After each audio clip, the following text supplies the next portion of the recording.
Dr. Gina Augustin could have chosen to live anywhere. An accomplished vascular surgeon with time at Rochester University and Harvard under her belt, Gina came to Catawba County and realized it was where she needed to be. If she wanted to stay married, that is. While she was interviewing with Catawba Valley Health System, her husband Edward had already decided that Catawba County would be their home. Hear more of Gina's story, including her endless search for the best ice cream and how she became an algorithm, on this month's episode of Making Living Better. Continuing our series this morning of meeting our featured Catawbans on our Making Living Better segment. We're talking to residents of the Greater Hickory Metro. They may have been born and raised here, or they may have come to the Greater Hickory Metro and decided it was just right for them, and that's the case as we talked this morning with Dr. Gina Augustin. So nice to have you with us this morning, ma'am. Thank you for having me. It's good to be here. You are more than welcome, ma'am. I want to find out a little bit about you. I always like to find out. The easy part is where you're from. Most people know that, but South Florida, right? Or yes, Florida? Fort Lauderdale, Florida. Fort Lauderdale, Florida. Tell us about growing up there, because you're the middle child. That's right, which means I'm independent. Right. The one that gets ignored. Right. And so tell us a little bit about, now, did you, you're a physician, you're a vascular surgeon. Correct. Did you grow up wanting to be a physician? No. And so I grew up in South Florida with my parents. My father was a minister, and so most of South Florida experience for me really is in the church. You know, people think about South Beach and the party scene. That was not it for me. Okay. So I stayed at home a lot. Went to church with my parents, and my mother was a nurse assistant, and I used to follow her around just to help with some of her patient work. Right. And really what got me going into medicine is trying to understand how I could help those who were disabled. I thought they were not adequately treated well or not getting their voices heard, and I sort of fell in love with that aspect of it and thought I was going to go into politics and policy making. So really never thought I was going to be a doctor as a kid because I really wasn't interested in that, but more in healthcare policy and patient advocacy. So that's kind of what you followed in high school. Now, when you graduated from high school, you attended, I want to say, a rather prestigious university. Yeah. That's the way that I would think of it. Yeah, I went to University of Rochester, which is a school in New York, mainly focusing on medicine and preventive medicine. But I did... So I guess you wanted to get that as the background. You wanted to get that for the work that you were going to do in changing policy. Correct. And so I was an English major. I majored in journalism because I thought I was going to do journalistic work on trying to talk about the healthcare policy and patient care. And so I majored in journalism and communications in that aspect, and did have science background in case I wanted to do. Right. So you'd have that ready. So if you had to talk about that in a paper or changing the policy, you'd have that background. You'd have that knowledge if you were talking with physicians or people in the policymakers in government. Right. Correct. So if you would probably know a whole lot more about the than the policymakers, the folks in government. But so this, when did the change come? When did you change from wanting to do that aspect of healthcare and helping those folks to actually wanting to be more patient-centered and the clinical aspect? When did that come about? How did that come about? Well, I think, understanding that if you're going to talk about something in policy, you should know about it. And so if I was talking about patient care and what's good for the patient, it makes sense to be in it. Now, obviously, there are different avenues to go into medicine, but I thought that, one, being a physician would empower me in a sense that I knew what the patient was going through, or I'd know what the patient's going through. I can sort of talk about it, advocate for their needs. Right. And I think there's a level of respect that goes with being a physician where, I can talk about my patients and talk for my patients, sure, and people would listen. And so I think understanding the dynamics between being the care provider and the advocate for the patient in the role as a physician, and you can do that in many roles, but at the time, not understanding all the different avenues in medicine, it made more sense to me to do that. So you this was not an aha moment. This was a very thoughtful and very, this is my decision. This is the way that I'm going to do it. This is the way that I'm going to progress. Correct. But you didn't go right into that, didn't you? You teach high school for a while? I did. Well, how did that come about? Did you just take a deep breath and say, this is too trying, this is too difficult, or I'm too many things against me? What happened there? Well, I think, making a decision to go into medicine is a big decision. Yes. Financially, it's a huge decision. Career-wise and longevity, it's a huge commitment, especially as a woman. Medical school is 4 or 5 years, and there's residency anywhere from 4 to 9 years. And so being sure that that's what I wanted to do, I knew that teaching is something I love. I taught in high school. I taught in college. And so, I wanted to make sure that that's what I wanted to do because it's a huge commitment. It's a huge investment to do medicine, and I really enjoy teaching. So that was a way to sort of buffer that before I made a huge commitment to the medicine. It sounds like you're a very thoughtful person. You think things out. You say, we're going to make sure that this is going to be what I want. And I guess that helps a lot being a vascular surgeon. Yes. Is being able to stop and say, instead of just going in and say, okay, we're going to do surgery, because you just kind of think things out and move along in that direction. Right. And also, during your education as a physician or in med school, I guess, you also did some work at Harvard, right? Fellowship at Harvard? Yeah, I did a Pretty research impressive. fellowship. Thank you. I did a research fellowship there.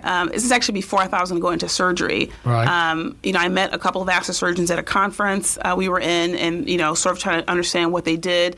And they were incredibly charismatic and fun to be around. I wanted to be around them, so I decided to hang out with them. And then they got me into research. And I applied for an NIH grant to do research in vascular surgery at Harvard in Boston. And that's when I fell in love with the specialty of vascular surgery, actually. So you've been able to go some places, see some things, work with some great folks. I got to ask, what are you doing in Hickory? This is because you've obviously had some wonderful opportunities, and you've thought some things through. But from reading the show prep here, it seems like you made a pretty decision. Like, we like it here. We're going to stay here. You and your, I'll just call them algorithm. I'll let you explain that in just a minute. But why did you decide this area? So when I interviewed for different programs, based on my training, I thought I was going to be at a big academic hospital, follow some of my mentors at major institutions, which I think you can still do. But when I interviewed here and I met the people here and I saw the hospital and what the hospital stood for, it reminded me why I went into medicine. In residency, you can get so bogged down with the paperwork and the complications and how hard the patients are and the difficulty of the hours and vice versa that you sort of forget why you were into it or why you went into it. And when I met the people here, I fell in love with the community. I fell in love with the staff at the hospital and just how how people at Catawba really put the patients first, and reminded me why I went into medicine. CVMC. Correct. Catawba Valley Medical Center. And now, of course, I want to, before we go to the break, I want to let people know when I said your algorithm, this is something that I found out, of course, from the bio. Yeah. But you're married, and you married a gentleman who came up with an algorithm. Don't you tell us about it? I thought it to be interesting. So I met my husband through online dating, and I was a busy resident, and really didn't have much time to go out and meet folks, and so got on the online website. And my husband is a chemical engineer by trade, but he self-taught computer engineer, so he likes to come up with these different algorithms online for video gaming or programs.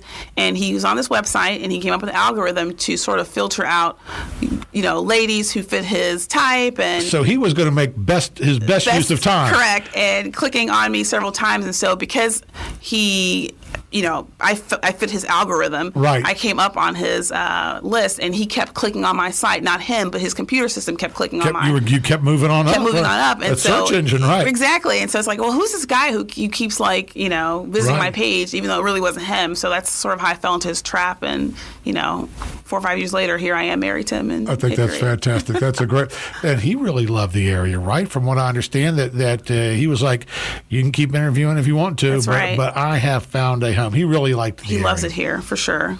And what are some of the things that I understand with you and the medical aspect of it? I understand that being a physician and career is so very important. You put the time in it. You put the money into it. So I understand taking a look at CVMC and saying, this is where I want to be. This is where I want to be doing my work. We may talk a little bit more about that. Sure. But how about the social aspects of it? Because you've been to Boston, you've been to Newark, you grew up in South Florida. What about the social aspects of it? Because, a lot of people will say, well, there's nothing to do. But y'all absolutely find things to do, if not right here in Hickory. You're located right around this. Exactly. I mean, I just came from Bryson City. We were at the mountains there, the Smoky Mountains there. Asheville is an incredible city. Actually, Hickory itself. I mean, there are restaurants here that we love doing. There are community events that we love to go to. The people here are great that we hang out with. I'm part of the Hickory Bubble, which is this online group that always posts things to do. And people at my job here are great. And so I love it in Hickory. I think there's plenty to do. They have the food truck festival that was here a couple weeks ago. You have the theater downtown that we go to. And so, Well, tell me about the I guess the most important thing to ask you this morning is the ice cream in Hickory. Oh my God! Because you all really, you and your husband enjoy ice cream. We love ice cream, and we can't find a good spot here. Oh, really? Well, there's one place in Newton that Right. that's called Taylor. Wait, that's what it's called.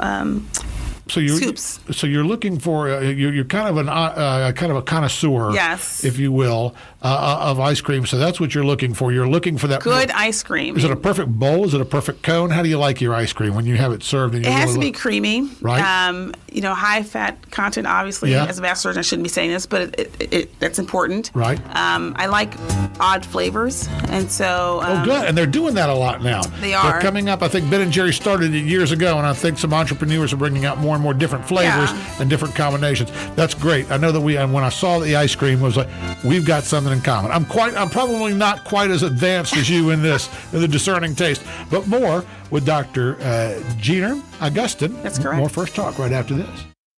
Hi, I'm Ariel Allensworth. I'm an Army veteran, a computer systems technician, and big fan of disc golf. My wife and I just bought our first home in Hickory. We'll go hiking, hang out at the coffee shop downtown, walk around with our cameras, or stop in somewhere for trivia night. There's endless things to do and time to do them. It's not just about having something to do, it's about creating memories, and we love how easy it is to do that here. Catawba County is making living better for us every day. Learn more about My Catawba County on makinglivingbetter.com.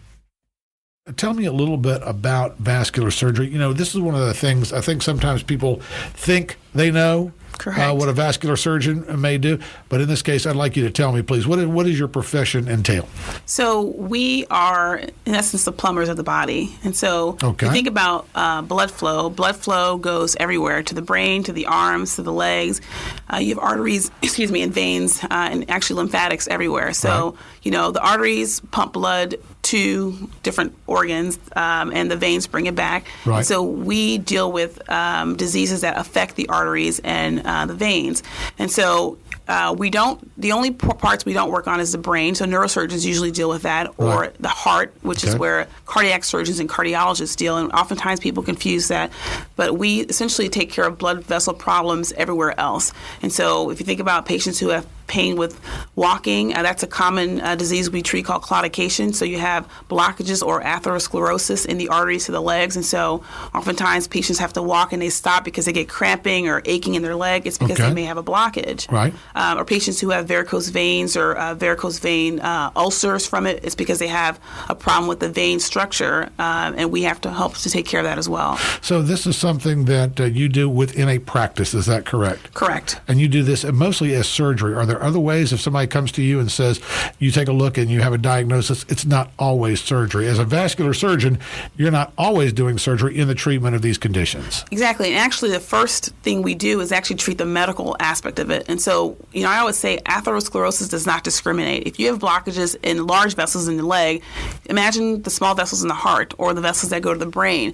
And so oftentimes medical management is the first way we treat it, because we're trying to prevent other problems and other beds, such as the brain, for instance, stroke, or the heart, for instance, heart attacks. And so putting patients on, blood thinners or cholesterol medication, exercise, diet is really important. Blood sugar control is really important. Right. And we focus on that primarily, surgery being the last resort, because once you start operating on a patient, you have to sort of continue doing that. And so although we are surgeons, our goal is to keep the patient healthy in all aspects, from a cardiovascular standpoint, from a brain standpoint, so they don't have strokes, or preventing diseases that can cause patients to lose their leg and vice versa. Very interesting. And you're talking about the prevention end of it. There's all different ways that you can go from that. You can go diet and exercise, you can go pharmacology, you can do all that as long as you're on the medical end. But then you eventually, I guess, some of the times the last house on the block may be surgery. Correct. It's okay. Can we talk about this for just a minute? Sure. Because it's in the pre-interview information.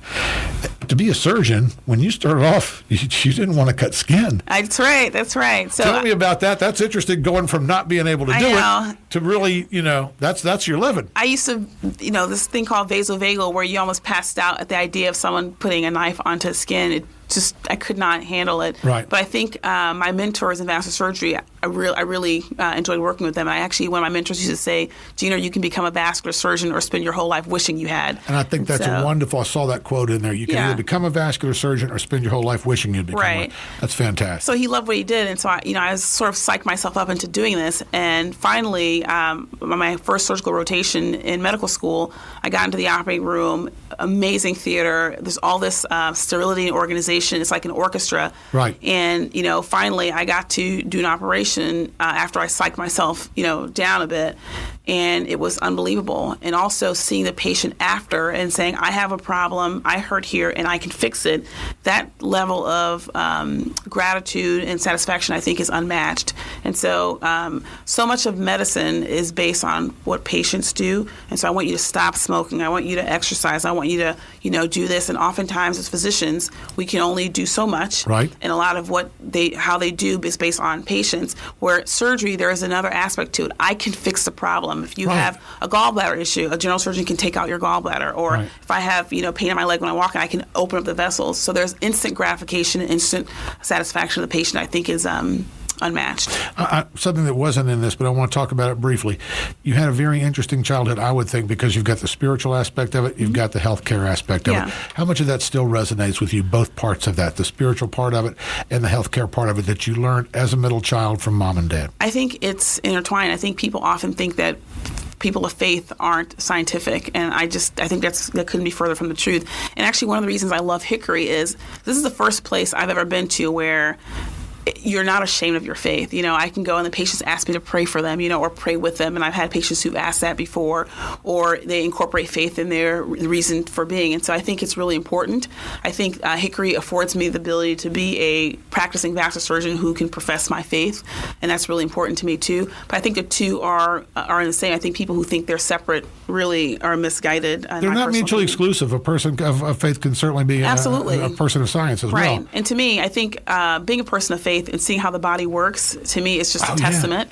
It's like, that's amazing, and that's because that's the way, God created us, and that's why the physiology is what it is. And so, people don't have to believe that, and that's okay, but that's what I believe, and it's nice to be in a town where I am afforded the ability to profess my faith and practice medicine and incorporate my teachings in Christianity to how I treat my patients, how I treat their family, and vice versa. I've kind of got that from what you were saying in your the interview, because it seems to me like the greatest satisfaction that you have is, yes, the outcome, but being a helper and being able to because you just said it. There's so much. When someone's non-compliant, they're non-compliant. Right. But if you're able to come in and you're able to use your talents and abilities and gifts to help somebody, because what you talk about here is the end result. Exactly. And seeing people come back in and saying, thanks, doc, I'm able to wear high heels, or I'm able to walk. Absolutely. And that has to be there has to be a spiritual part of that to find that much satisfaction. It is. And I think also faith is helpful for me when things don't go right, and so oftentimes I pray after or before a case, or if something doesn't go the way I plan, I talk to my church leaders about it, or my church community about it, and being able to understand that even in a perfect world, the perfect surgeon can make mistakes, or they're even your best sometimes really isn't good enough. But being able to talk about it with my Christian family and leaderships has been really helpful. I think that's wonderful. It's just a great way. I'm so glad that you're in our community. It's so very nice meeting you. Dr. Gina Augustin joined us this morning, and of course the name of the practice is Catawba Valley Vascular Surgery Group. Catawba Valley Vascular Surgery Group, also practicing at CVMC, Catawba Valley Medical Center. Yes. And a big fan of ice cream. Huge fan of ice cream as well. So nice meeting you. Thank you very much for joining us. And me. Thank you for choosing our area as where you've decided you want to practice and live.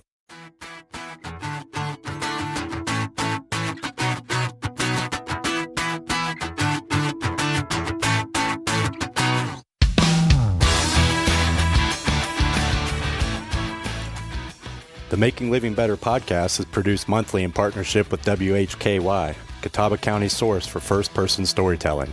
Find us on makinglivingbetter.com, on Podbean, or wherever you download your podcasts.